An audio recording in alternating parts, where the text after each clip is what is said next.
Hello, everyone, once again. This is Rob, and welcome back to Media Awareness and my continuing coverage of The Wheel of Time Season 2. And this is the final episode of Season 2, Episode 8, that I will be reviewing and doing this overview of in terms of the content and what I feel about it. I'm also going to warn you now there will be heavy spoilers. You have been warned. Before I continue, however, a quick reminder the fundraiser continues. For those of you unaware, I am a disabled individual and I use a motorized wheelchair slash scooter all day, every day for my independence. And I'm far from reaching the fundraising goal, and it is imperative that this fundraiser move forward as I need to replace certain parts on my scooter which are in jeopardy of failing, some of which are beginning to fail. And unfortunately, my insurance will not cover any of this as they see my scooter as a quote luxury item, despite the fact that it is my only means of getting around independently. I'm unable to use a standard wheelchair or a different type of scooter due to my particular disability and more specifically my dexterity issues. So that being said, I'm confined to what I have, and I really have to make it last, and I need your help with that. Below this video, you will find a spot fund account, and you can easily contribute there to the fundraiser. I'm asking for $10 minimum. However, if you could do more, that's great. And if you are unable to do any type of contribution, like and share my videos and subscribe and become part of my YouTube family. I'd love to have you. So let us review The Wheel of Time Season 2, Episode 8, the season finale. As I said, spoilers ahead. So, this episode was really a great season finale, in my opinion. I love this episode. I want to put that out there first off, as there have been a lot of people over the past few days who really have not given this episode favorable reviews. I think it was spectacular and really a nice close off to the season itself. So, with that stated, I just want to go through some of the highlights of the episode. There's a good scene in the real beginning before the title sequence, which we actually get for the first time, like an actual proper title sequence that is similar to that of season one, if not identical. We haven't had that all season. It was nice to see that again. But there's a nice scene prior to that with Luther and Ishmael, where you see Ishmael being sealed away. And the dialogue between the two is touching because you can see Ishmael's hurt and his ambivalence towards Luther. And yes, it's for all the right reasons, but you really feel for him at that point, in my opinion. And I thought it was really well done. We then have, after that sequence, we have the White Cloaks basically preparing to um, launch their campaign on the city itself and essentially put things right and dispose of the Shanshang as those who can channel, women who can channel, and uh, there's there's a lot to be said for the White Cloaks. I do not like the White Cloaks at all. I never have. I think that in terms of as characters, I think that they are amazing characters. They are so evil that I don't like them. I hate them, and I I really think that that's the sign of a good villain is really being able to despise them. so much so that when they come on scene, when they come on screen, rather, it makes you cringe, and that's how it makes me feel whenever I see the White Cloaks. So there is this scene with them and the preparations to basically, uh, you know, launch their assault, if you will, on the city in hopes of basically freeing the city from slavery. And that's their justification, really, for doing this. That being said, we then have Lanfear, um, Rand, and Moraine in the ways, and uh, Moraine and Lan are kind of tricked, but not really tricked entirely by Lanfear into exiting the ways at the wrong destination. Yet Lanfear makes a statement to Moraine, basically alluding to her being the one that needs to make the proclamation of the dragon's return, which makes sense at the end, but you don't really know that at the time it's made. It's just a line that keeps you wondering the entire episode, in my opinion. And while Moraine and Lan are on this stretch of beach with the ocean crashing and this waygate that looks amazing in the sand, there is a real touching scene where Moraine and Lan reconnect, and she opens him up to the bond that they have. And you can tell that they both feel more comfortable now that the bond has been reaffirmed and that they are on the same page, connecting with each other again and feeling what each other feels again. So that was a great aspect of this episode, and that sort of happened in between other things happening, but I'm just kind of cutting through all of that for this particular plot line, as that was significant to me, in my opinion. We have Mat being tempted by Padon Vane and the dagger from Shadow Logoth, and Padon Vane. I hate Padon Vane. He's one of those characters that is a villain that I just want to, you know. He's a villain that is a true villain, much in the way the White much in the way I feel about the White Cloaks. He's one of those villains that you just can't stand. And Paladin Fane, unlike the White Cloaks, is incredibly charismatic, and he's really playing on Mat and knowing that Mat wants to take this dagger. Um, and he leaves him with it in this room by himself under the assumption that he's going to take it and he's going to turn on his friends. He's that confident in that.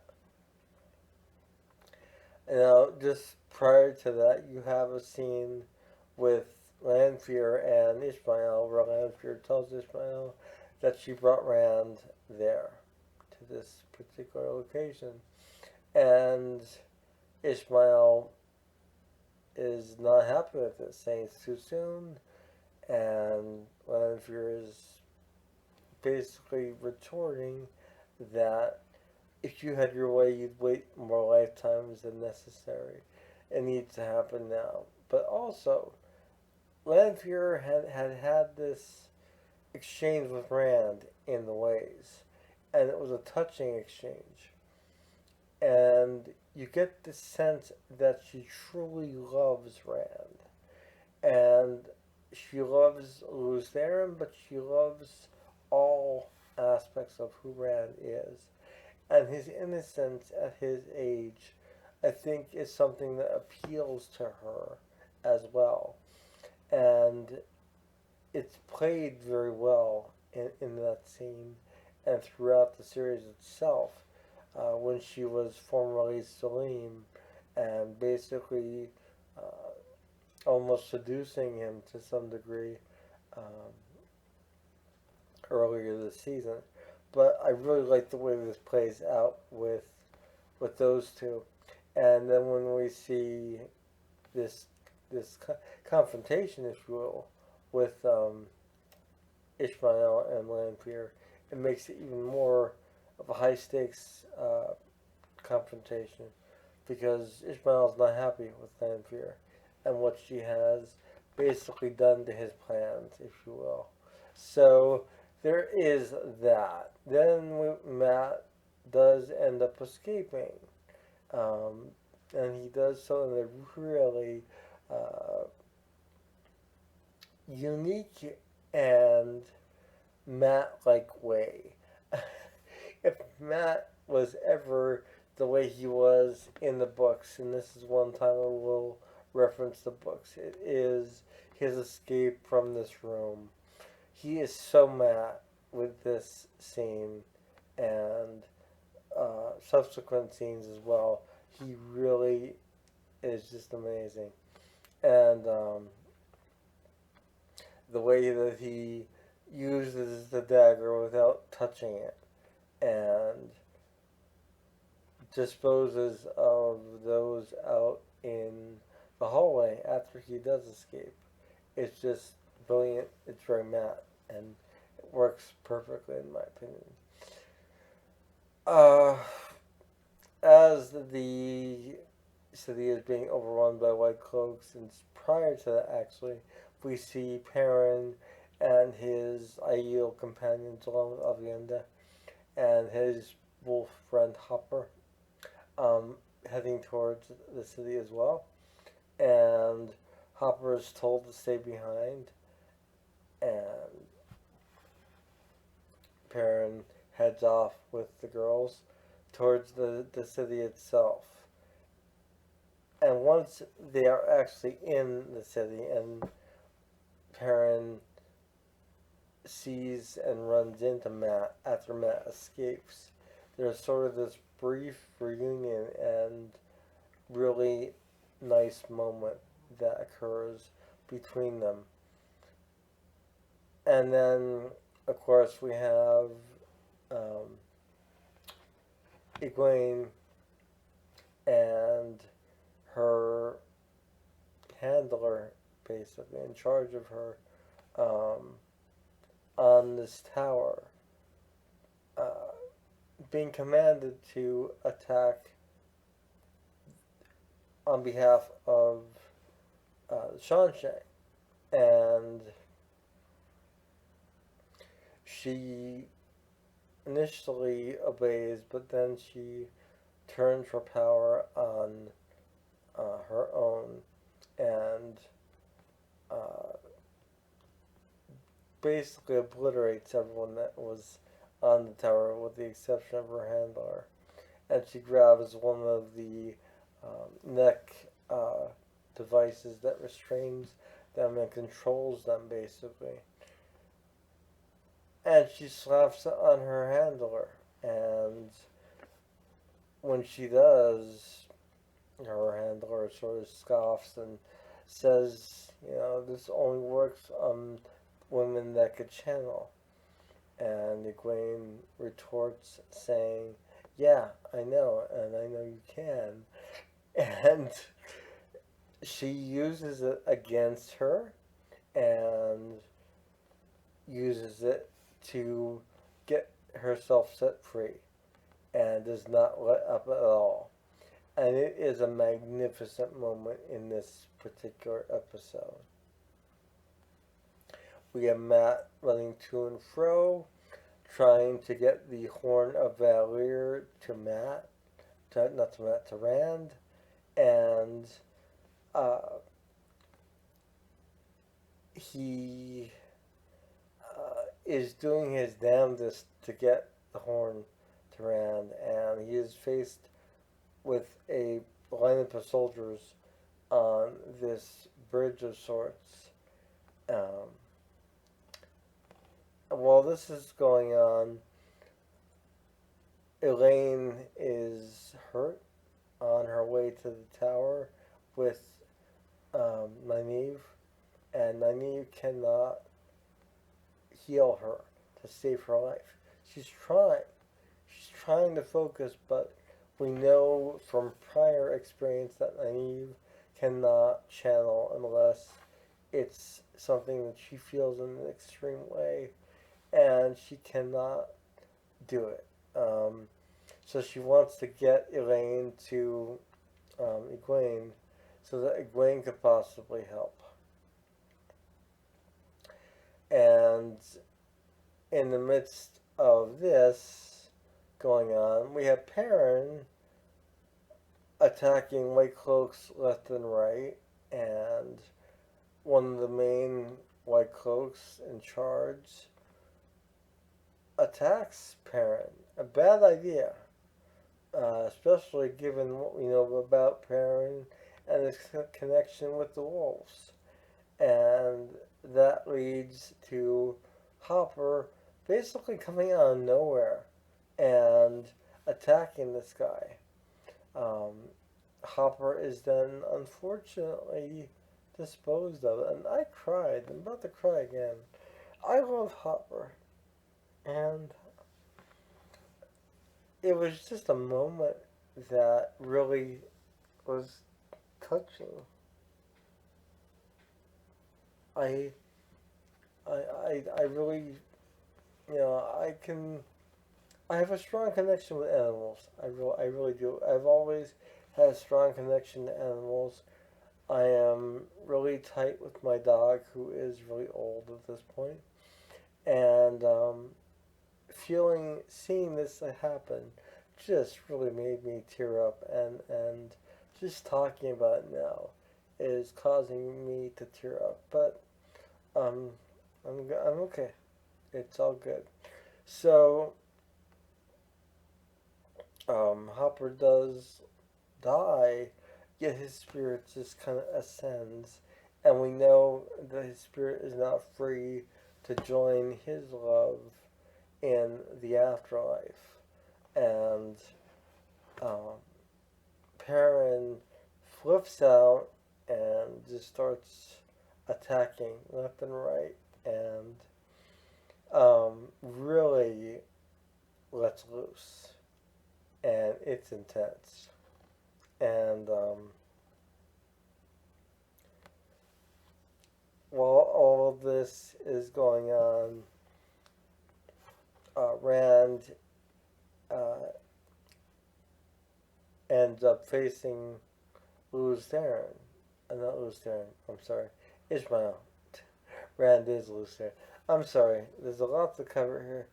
Uh, he ends up facing Ishmael, and on the tower itself, um, Egwene is basically knocked to the side and somewhat unconscious at this point, and Rand is going up against him himself, and are about to, I should say, um, go up against him, but the Shanshang in the harbor have Rand's power shielded for a time. That shielding is broken thanks to Moraine and Moraine's thinking as far as um, basically using her power to eliminate those who are blocking Rand. Knowing that this is all going down, having a feeling that this is all going down, seeing the tower and such.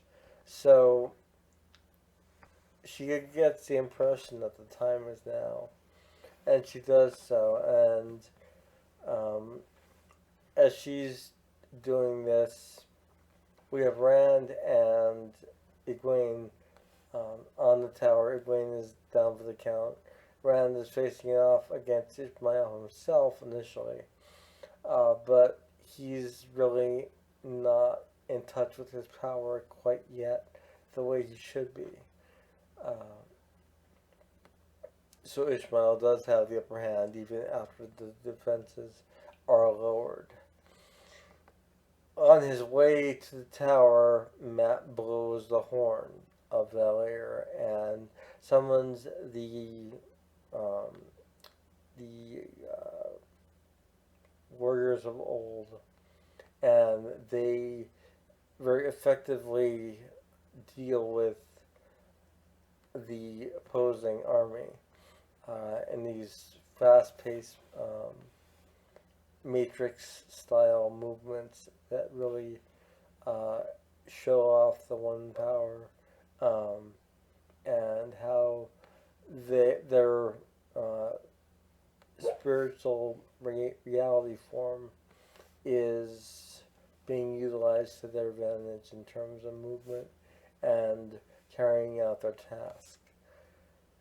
And we then have the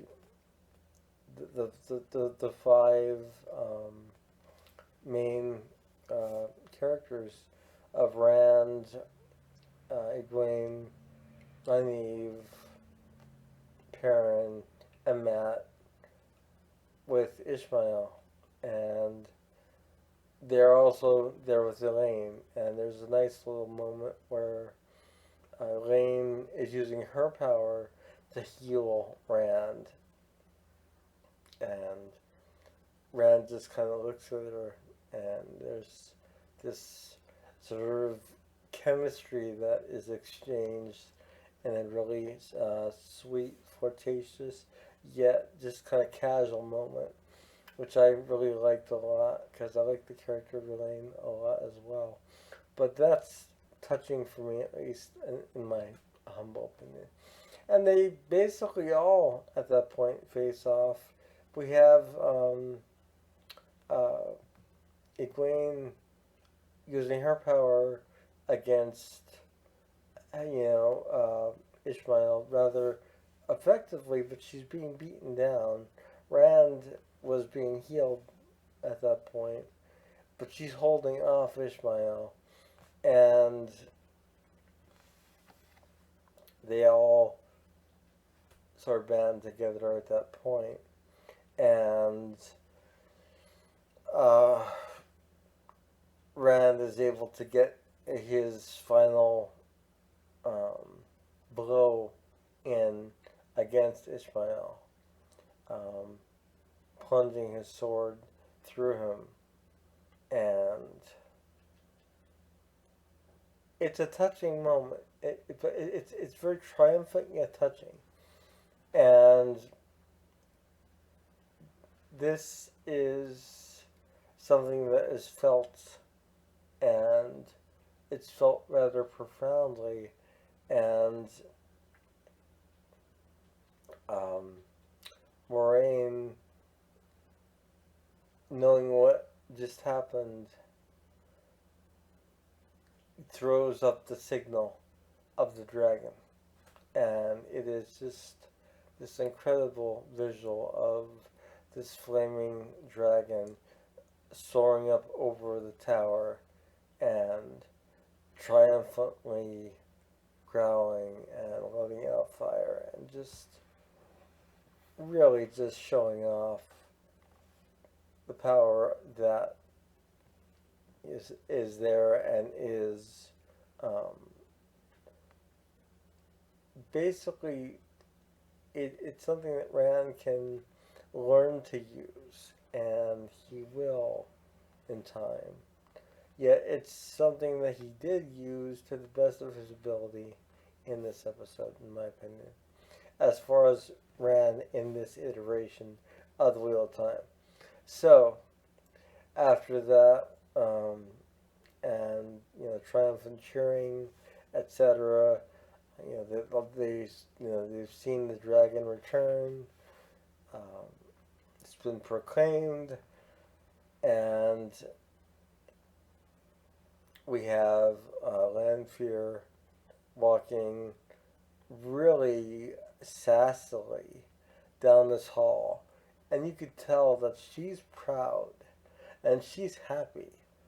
Not only because Ishmael failed, but because because of her love for Ant. I firmly believe that. Um, and I just love her evilness and the way she's doing that sort of saunter down this hall. It's so wonderful. And she goes into this room and realizes that the seals have all been opened. And she is confronted by one of the other Forsaken, who informs her that prior to everything occurring, Ishmael did set them free, and they're all free. And she will not step out of line again, or she will be dealt with. And she's basically threatened at that point into submission by this other Forsaken. And that is the closure of season 2, episode 8. There's a lot I skipped over. There's a lot that goes on. There's some amazing moments with Perrin and uh, fighting for his life and really defending himself, especially after he sees Hopper die. And you get to see how Avienda is protecting him and protecting those on his side as well. In addition to her friends as well joining in the fight. That is really amazing also. There are so many amazing moments in this episode and I love it so much. Um, so yeah, The Wheel of Time, Season 2, Episode 8. Like I said, I know a lot of people have their mixed feelings on this episode. I am pleased with it. I think it was a great closing episode to a great season. So I hope that you appreciated my review and overview of Season 2's Episode 8 of The Wheel of Time, the Amazon Prime original series. And I hope that you also consider subscribing to my channel, becoming part of my YouTube family. I'd love to have you. Also, there is the like and share buttons. Please consider that and commenting. Let me know your thoughts on The Wheel of Time, Episode 8 of Season 2. And do not hold back. I'd love to know positive and negative feedback.